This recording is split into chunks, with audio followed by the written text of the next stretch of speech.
నమస్తే, welcome to 99 TV. Remand రిపోర్ట్‌లో జగన్మోహన్ రెడ్డి గారి సీక్రెట్ బయటపడిపోయింది. బయట పెట్టింది ఎవరు? సిట్ అధికారులు. ఇంతకీ సిట్ ఇంటరాగేషన్‌లో రాజ్ కేశిరెడ్డి ఏం చెప్పాడు? అలాగే జగన్మోహన్ రెడ్డి గారి ఓఎస్డీ ఆయన సేమ్‌గా ఉండగా ఓఎస్డీ కృష్ణమోహన్ రెడ్డి గారు ఏం చెప్పారు? ధనుంజయ రెడ్డి గారు ఏం చెప్పారు? సత్యప్రసాద్ ఏం చెప్పాడు? అలాగే వాసుదేవ్ రెడ్డి గారు, బ్రెవరేజ్ కార్పొరేషన్ మాజీ ఎండీ, ఆయన ఏం చెప్పారు?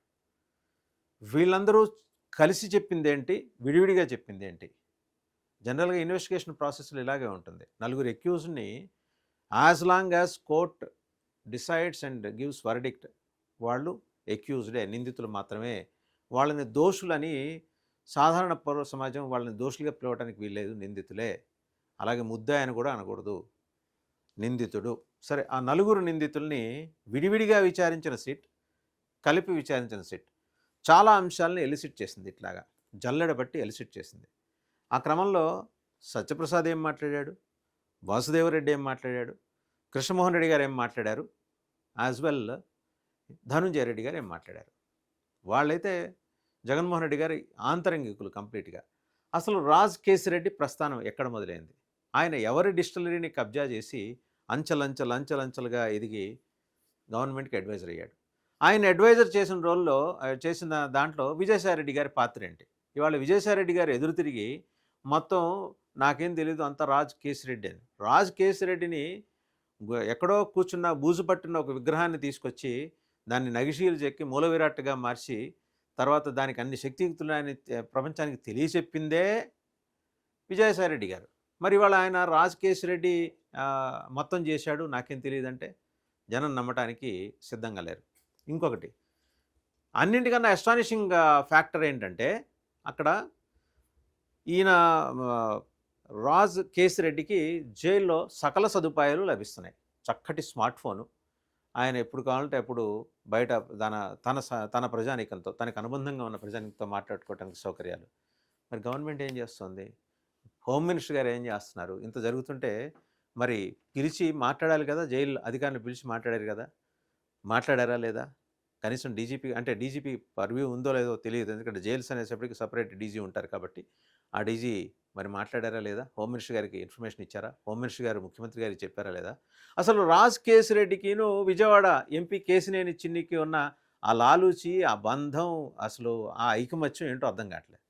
రాజ్ కేశిరెడ్డితోటి ఈయన లిక్కర్ వ్యాపారం చేశారు కేశినేని చిన్ని గారు అని కేశినేని నాని వాళ్ళ సోదరుడు మాజీ ఎంపీ, ఆయన స్వయంగా డాక్యుమెంట్స్తో సహా ప్రూఫ్ చూపించారు.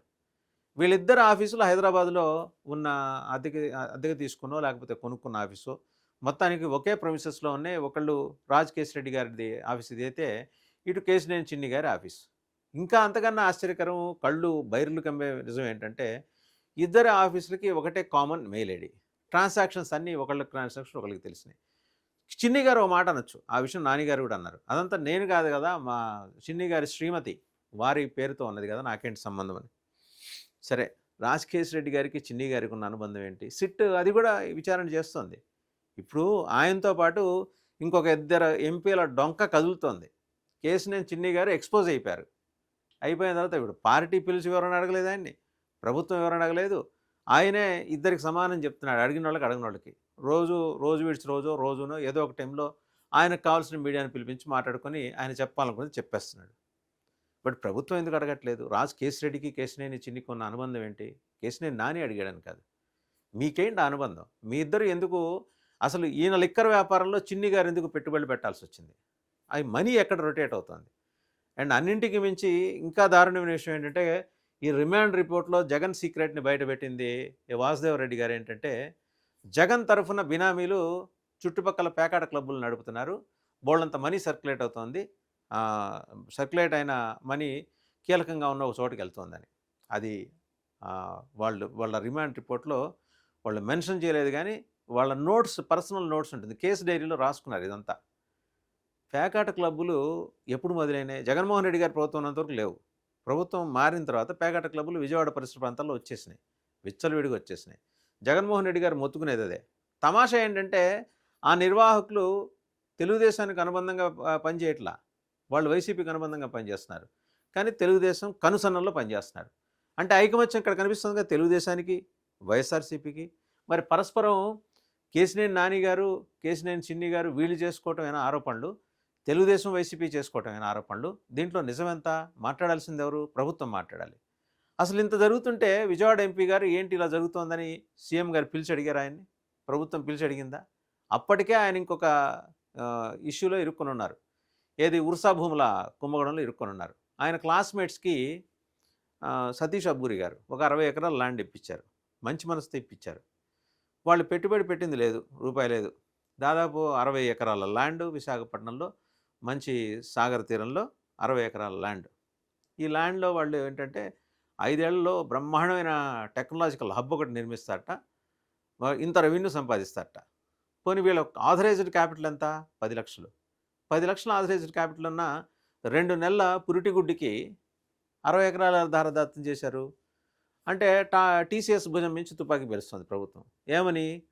టీసీఎస్కి 99 పైసలకే ఇచ్చాం కదా, వాళ్ళు ఉద్యోగ కల్పన చేస్తారు, వీళ్ళు చేస్తారు, చేయకపోతే ఆ భూమి వెనక్కి తీసుకుంటాం. రేపటికి రాజెవడో రెడ్డెవడో. మీరు చేయకపోతే 2 ఏళ్ళు టైం ఇచ్చాం, 2 ఏళ్ళలో ఏం మార్పులు జరుగుతాయో ఎవరికి తెలుసు? అసలు భూముల కేటాయింపు ఏంటండి అటు ఇటు కాకుండా. సరే, మళ్ళీ లిక్కర్ స్కామ్ దగ్గరికి వద్దాం. ఇంతకీ అది కూడా ఎందుకు చెప్పాల్సి వచ్చిందంటే, లిక్కర్ స్కామ్లో రాజ్ కేశిరెడ్డి సంపాదించిన డబ్బు అది చిన్ని గారి ఛానల్ ద్వారా ఉర్సా భూముల దాకా వచ్చిందని. సరే, కిట్టనోళ్ళు రకరకాలు చెబుతారండి. కానీ మనమైతే ప్రభుత్వం కదా, మనం పారదర్శకంగా ఉండాలి కదా, మనం మాట్లాడాలి, మనం విచారించాలి కదా. విచారణ అవుతోందా? అసలు ఇన్నిటికీ మూల కారణమైన సాయిరెడ్డిని ఎందుకు వదిలేసి బీటింగ్ అరౌండ్ ద బుష్ చుట్టుముట్టు ఎందుకు కొడుతున్నారు?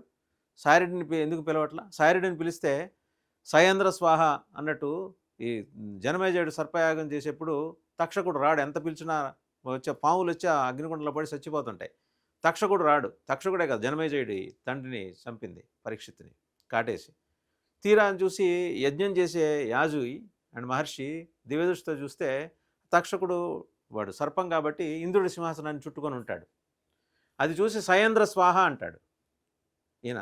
అప్పుడు ఆ ఇంద్రుడి సింహాసనం కూడా కదిలిపోయి ఆ తక్షకుడు పాము వాడితో సహా ఇక్కడ దాకా వస్తే వాడు దండం పెట్టి తక్షకుడు ఇంద్రుడు, అయ్యా పొరపాటు అయిపోయింది, ఇంకా యాగం ఆపేయండి అని. అది కథ, పురాణ కథ. ఇవాళ సాయిరెడ్డిని మీరు ఈ దీంట్లోకి లాగితే జగన్మోహన్ రెడ్డి వచ్చేస్తాడు. మీరు ఎందుకు లాగట్లా? ప్రభుత్వం ఎందుకు సాయిరెడ్డిని కాపాడాలని చూస్తుంది? అంటే విజయసాయిరెడ్డిని కాపాడాలని చూడటం ద్వారా జగన్మోహన్ రెడ్డి గారి ఇంట్రెస్ట్లు కూడా ప్రభుత్వం కాపాడాలని చూస్తుందా? అసలు అక్కడ దాకా వెళ్లకుండా ప్రభుత్వానికి అడ్డుపడి కంట్లో నలుసులా చెవిలో జోరీలాగా మారిన ఇంకొక ఎంపీ ఎవరు? అంటే చివరి నిమిషంలో లాయల్టీస్ స్విచ్ ఓవర్ చేసి వైసీపీ నుంచి బయటకు వచ్చి వేరే పార్టీ నుంచి ఎంపీగా గెలిచిన ఆయన ఎవరు? ఆయనకి లిక్కర్ స్కామ్కి ఉన్న సంబంధం ఏంటి? ఆయనకి వాసుదేవరెడ్డికి ఉన్న బంధుత్వం ఏంటి? This are all the questions. జనం ఇవాళ ఊరుకోవట్లేదండి, అడుగుతున్నారండి. సోషల్ మీడియాలో అడిగేస్తున్నారు జనం. అడిగేస్తున్నారు అసలు విషయాలు తెలుసుకోవడానికి. సో రాజ్ కేశిరెడ్డి ఆర్ కసిరెడ్డి అలాగే జగన్మోహన్ రెడ్డి గారి ఈ పవిత్ర బంధాన్ని మనం తెలుసుకోవాలంటే ముందు విజయసాయిరెడ్డి గారు అనే మొదటి చాప్టర్ మనం ఆ గ్రంథంలో రాసుకోవాలి. ఆ బంధానికి సంబంధించిన గ్రంథంలో విజయసాయిరెడ్డి గారి చాప్టర్ రాసుకుంటే కానీ రెండో చాప్టర్కి లింక్ ఓపెన్ కాదు, డోర్స్ ఓపెన్ కావు. మరి అది ఎప్పుడు రాస్తాం? వాసుదేవరెడ్డి గారు ఏం చెప్పారు, ధనుంజయ రెడ్డి గారు ఏం చెప్పారు, కృష్ణమోహన్ రెడ్డి గారు ఏం చెప్పారు, సిట్ వీళ్ళందరి వర్షన్స్ తీసుకుంది కదా, ఉమ్మడిగా వీళ్ళందరూ కలిసి ఏం చెప్పారు, విడివిడిగా ఏం చెప్పారు, అవన్నీ ఎందుకు డిస్క్లోజ్ చేయట్లా? కేవలం ఎంపిక చేసిన సమాచారం మాత్రమే సిఐడి ఎందుకు బయటికి లీక్ చేస్తుంది? రిమాండ్ రిపోర్ట్లు ఇవి ఉన్నాయని. రాజ్ కేశిరెడ్డికి ఎందుకు అంత రాజభోగం కల్పిస్తున్నారు? ఇవన్నీ these are all the things need to be discussed. Once ఇదంతా లైట్లోకి వచ్చిన తర్వాత, వెలుగులోకి వచ్చిన తర్వాత అసలు విషయాలన్నీ బయటకు వస్తాయి. విజయసాయిరెడ్డి గారిని చాలా కన్వీనియంట్గా పక్కన పెట్టేస్తున్నారు, అంటే అరెస్ట్ కానికుండా పెట్టేస్తున్నారు. అందుకోసమే ఆయన ఎంపీ పదవి త్యాగం చేశారు. ఇదంతా దీని వెనకాల బీజేపీ ఉందని అనేవాళ్ళు అని కిట్టని వాళ్ళు చాలామంది అలా అనేవాళ్ళు లేకపోలేదు. ఫైన్. బట్ తర్వాత ఏమైంది? వీళ్ళందరినీ విచారించారు. వైద్య పరీక్షల కోసం గుంటూరు ఆసుపత్రికి తీసుకెళ్లారు. తర్వాత విచారించారు. అవుట్కమ్ ఏంటి? విజయసాయిరెడ్డి వచ్చి ఆయన ప్రతిసారి ఏదో భగవద్గీత పారాయణానికి వెళ్ళినట్టు ఆ సిఐడి ఆఫీస్కి వెళ్ళటం, బయటికి రావటం, 4 ముక్కల ప్రవచనం చెప్పి వెళ్ళిపోవటం. ఏం చేస్తున్నది ప్రభుత్వం? సోషల్ మీడియాలో ఆ పోస్టులు, ఈ పోస్టులు పెట్టిన వాళ్ళని అరెస్ట్ చేసి, కన్నెర్ర చేసి ఆగ్రహించడం మినహా ఈ ప్రభుత్వం ఏం చేస్తోందని సాధారణ ప్రజానీకం అడుగుతున్నారు. లిక్కర్ స్కామ్ ద్వారా 98,000 కోట్ల రూపాయల ధనం బయటికెళ్ళిపోయింది. జగన్మోహన్ రెడ్డి గారి ఇంటికెళ్ళిపోయిందని ఆయనంటే కిట్టని బీజేపీ, టీడీపీ, జనసేన అంటున్నాయి. సరే అక్కడికెళ్ళలేదు. ఇన్వెస్టిగేషన్ ఏజెన్సీస్ కనుక్కోవాలి కదా ఎక్కడికెళ్ళిందని. ఢిల్లీ లిక్కర్ స్కామ్ కన్నా పెద్ద వాల్యూమ్ ఉన్న లిక్కర్ స్కామ్‌లో ఏంటి డ్రామా అంతా?